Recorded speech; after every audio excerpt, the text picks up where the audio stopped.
Hi everyone. In this video, I am going to start with another new chapter, that is chemical bonding and molecular structure. So now we want to know about this chapter, that is chemical bonding and molecular structure, and the most important chapter in your syllabus, because whatever may be the chemical compound, if you take present in the nature or it is prepared by the human beings, so that is consisting of certain bond, okay, and it is containing some molecular structure. If you want to know about that structure of compound and bonding in that compound, first we have to study about this chapter. So first we want to know what is meant by a bond.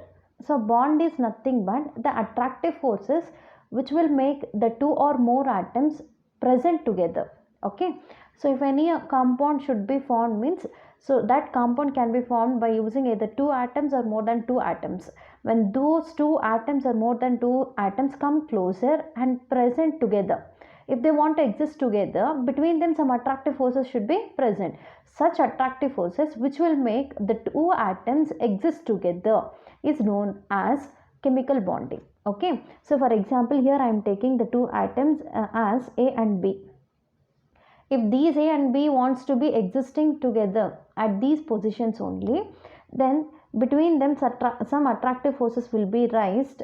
That attractive forces will make these two atoms present together, and that is said to be some chemical compound. And the attractive forces which will make these two can be existing together, that is known as chemical bonding. So chemical bonding is nothing but the attractive forces which will make the atoms or the ions together is called chemical bond. So here itself I have given the definition. So chemical bond is nothing but force of attraction or the force which binds two atoms. For example, here I have taken A and B are the two atoms. The force which is making these two atoms present together, that is known as chemical bond. So definition see once again, force which binds atoms or ions together is called chemical bonds, This chemical bonds are again classified into two important types, that is ionic bond and next one covalent bond. Mainly chemical bond is classified into two important types, that is ionic and covalent bond. First we'll see what is meant by ionic bond and what are the conditions required for the formation of ionic bond. So till here I think you are clear. Once again I am repeating, chemical bonding will be present in each and every compound whatever present in the nature. So this is nothing but just forces which will make the two atoms present together. Okay, so in any compound if you consider, so that compound is containing two or more atoms that may be same or different. To make such atoms to present together exist as a compound, some force of attraction will be present between them. So that force which bind the two atoms present together is called chemical bond. Now such chemical bond is classified into two types, ionic and covalent bond. So first we will see about ionic bond. So this ionic bond is a type of chemical bond which is also known as electrovalent bond. So this is known as ionic bond, which is also considered as electrovalent bond. Now we'll see about what is this ionic bond or electrovalent bond definition. A chemical bond formed by the transfer of electrons. Whatever may be the bond, that bond require electrons. One bond is compulsory should be containing of two electrons. Okay, whenever sharing of electrons or donation of electrons or acceptance of electrons takes place, that leads to give a chemical bond. In the sense, a bond is at least two electrons required to make a bond. Sometimes more than two electrons are also present, but the minimum number of electrons required to make a bond is nothing but two. Okay, so whenever two electrons are available, immediately they come closer, attract with each other and will make the two atoms present together. Now in the case of ionic bond, okay, now we are considering about ionic bond. A chemical bond is formed by the transfer of electrons, in the sense both the electrons are transferred by only one atom. Okay, both the electrons are transferred by only one atom to the another atom. It is called electrovalent bond or ionic bond. So a chemical bond is formed by the transfer of electrons from one atom to the another atom is called electrovalent bond or ionic bond. Listen carefully. For formation of one chemical bond, it requires two electrons. It may be shared by the two atoms or it may be donated by only one atom, and it can be accepted by the another atom. Understand? Now here again I am taking two atoms as A and B. Now A is containing two extra electrons. B is not having any electron. So then both the two electrons are given by A. Okay, one is donating electron completely, other one is accepting electrons. So this transfer of electrons from one atom to the another atom will make these two atoms present together, and whatever the bond is formed between them now is known as electrovalent bond or ionic bond. A chemical bond formed by the transfer of electrons from one atom to another atom is called electrovalent bond or ionic bond. Okay, now another point related to this ionic bond is that the atom which loses electrons acquires positive charge. Now A is losing electrons, then it acquires positive charge, and the atom which gain the electron acquire negative charge. What is another atom gaining electron? B. So it will be having negative charge.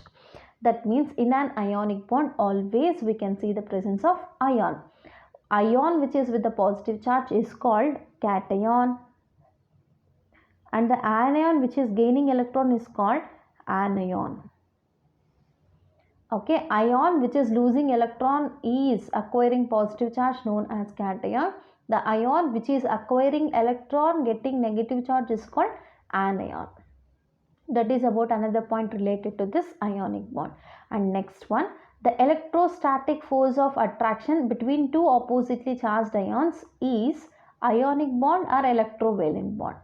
So see, two oppositely charged ions are created.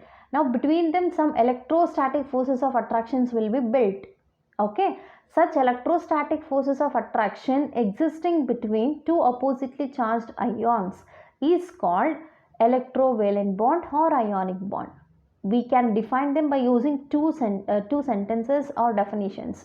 One is already I have told you that a chemical bond is formed by the transfer of electrons from one atom to the another atom, or the electrostatic forces of attractions between the two oppositely charged ions is also known as ionic bond or electrovalent bond. How these two oppositely charged ions are obtained? Due to the transfer of electrons only. Okay, whenever electrons are transferred by one atom to another atom, it can form two different types of charges. Between these two different type of charges, some electrostatic forces of attractions will be built. Then that is said to be electrovalent bond or ionic bond. Now here I am taking one of the example, that is sodium metal. Okay, the sodium is with the atomic number 11. Okay, we can write its electronic configuration, that is 1s2, 2s2, 2p6, 3s1. This is the electronic configuration of sodium. 2 plus 2, 4, 4 plus 6, 10, 10 plus 1, 11. Now its atomic number is balanced by electronic configuration. Okay, now in the second energy level, we can see the presence of 2s2, 2p6. In valence energy level, it is containing 1 electron. To reach octet configuration, about octet configuration we will see in the next classes. Octet configuration is nothing but presence of 8 electrons in its outermost shell is called octet configuration. If any atom is with the octet configuration, that is said to be very stable. Listen carefully. If any atom or element existing with octet configuration or existing with 8 electrons in its outermost shell, so that is said to have more stable. Understand? Now along with this 8 electrons, one extra electron is present in the case of sodium. Whenever the sodium loses electron, this extra electron present in 3s energy level, it reaches octet configuration, that is containing 8 electrons in its outermost shell. Okay, 2 plus 8. See, that is what I have represented. In first energy level, 2 electrons are present. In second energy level, 8 electrons. In last energy level, 1 electron. If sodium loses this 1 electron, it reaches octet configuration with 8 electrons in the outermost shell. So, for that reason, it is losing this 1 extra electron present in 3s energy level. After losing electron, so E minus indicates electron. After losing one negative charge, we know electron is always containing negative charge. After losing one negative charge, the sodium is now with positive charge. That is what I have told you. The atom which loses electron acquires positive charge. Now it is losing electron acquires the positive charge. Clear? In the same manner, another atom, chlorine, is with the configuration in its outermost shell, that is 2, 8, 8 and 7. Okay, to reach octet configuration, now it require how many electrons? Only 1, right? See, listen. In the first energy level it is with 2, in second energy level it is with 8 electrons, in third energy level it is with 7 electrons. Okay, to reach 8 electrons it require how many electrons? Only 1. Whatever the electron lost by the sodium, that is taken by chlorine. Okay, now one extra electron is added where 7 is converted into 8. After taking this one extra electron, chlorine is converted into chloride with the octet configuration. Now two oppositely charged ions are created. What are two oppositely charged ions? Na plus Cl minus. Now between these two oppositely charged ions, some electrostatic forces of attractions are taken place. Then that leads to give ionic bond between them. Now these two oppositely charged ions are attracted by electrostatic forces of attraction, can make this ionic bond, ionic compound. This is called ionic compound. NaCl is an example of ionic compound. So this ionic compound is now containing ionic bond. Okay, so that is about ionic bond. So ionic bond is nothing but the chemical bond formed by the transfer of electrons from one atom to the other atom, or electrostatic forces of attraction between the two oppositely charged ions is called ionic bond, which is also known as electrovalent bond. Now we will see about the conditions of this ionic bond. So the first condition for the formation of ionic bond is that the bond is formed between metal and non-metal. Remember, ionic bond is always formed between metal and non-metal because they only containing electron losing property, electron gaining property. Remember, metal is always having losing property of electron. It loses always electrons. Non-metal always tries to gain electrons.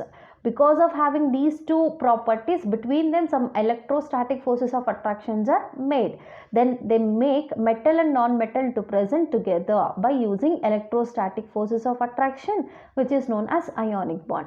The first condition to form ionic bond is that the bond is formed between metal and non-metal. Okay, and the metal should have low ionization enthalpy. So what is meant by ionization enthalpy? The energy which is required to lose the outermost electron. Now metal wants to lose electron. So the energy whatever we are using to remove this electron, that should be very less. Okay, then only it ready to lose the electron. That electron is transferred to non-metal. Okay, metal should have low ionization enthalpy. That is require minimum amount of energy to lose the electron. Now non-metal should have one property, that is non-metal should have highly negative electron gain enthalpy. If it is having highly negative electron gain enthalpy, so immediately it will attract the electron from the metal which is lost by the metal and can make some attractive forces between them. So that is another point, that is non-metal should have highly electronegative gain enthalpy. These are the three important conditions to make ionic bond. One is bond is formed between always metal and non-metal, and metal should have low ionization enthalpy. Non-metal should have highly electron gain enthalpy. Okay, now we want to see about another most important term present in this chapter, that is electrovalency. So first we want to know what is the definition or meaning of this electrovalency. That is nothing but number of electrons lost or gained by an element or atom. So till now we have seen about ionic bond. During ionic bond, what is happening? One atom is trying to lose electron, another atom is trying to gain electron. That means during the formation of a bond, losing of electrons and gaining of electrons will be common. Okay, that number of the tendency of number of lose of number of electrons or gaining of number of electrons by an atom or element is called electrovalency. Listen carefully. The tendency to lose number of electrons or to gain number of electrons by an atom or element is called electrovalency. So the electrovalency for different group elements will be different. Okay, for group 1 elements like lithium, sodium, potassium and so on, the electrovalency is always 1. That means it tries to lose only 1 electron. For group 2 elements, beryllium, magnesium and so on, they are having the tendency to lose 2 electrons. So its electrovalency for group 2 elements is 2. For group 3 elements, boron, aluminum and gallium, that is said to be 3. Okay. For group 14 or group 4 elements, the tendency to lose the electrons or gain the electrons is not defined particularly. So it differs from one atom to other atom. For group 15 or 5th group elements, that is nitrogen, phosphorus, arsenic, antimony and bismuth, they tries to lose only 3 electrons. Okay. For group 16 elements, so they lose only 2 electrons. For group 17 elements, halogens, that is fluorine, chlorine, bromine, iodine, they tries to gain only 1 electron. So for chlorine already we have seen. So because in its outermost shell it is containing 2, 8 and 7 electron. To reach this octet configuration it requires only 1 electron. So it attracts only 1 electrons or it gain only 1 electrons. That property is known as electrovalency. Okay, then group 3 to group 12, whatever are present, this is group 14, and this whatever group 3 to group 12 elements are present, those are said to be D block elements. They are containing variable electrovalency. We cannot say particularly. Variable means difference. Different types of electrovalencies are shown by the D block elements, which are ranging between group 3 to group 12. Okay, so that is about today's class. In today's class, we have seen about what is ionic bond. That is nothing but electrostatic forces of attraction between two oppositely charged ion is called ionic bond. Then conditions for the ionic bond we have studied, and finally the definition of electrovalency and electrovalency for different types of group elements. Okay, so other topics we will see in the next class.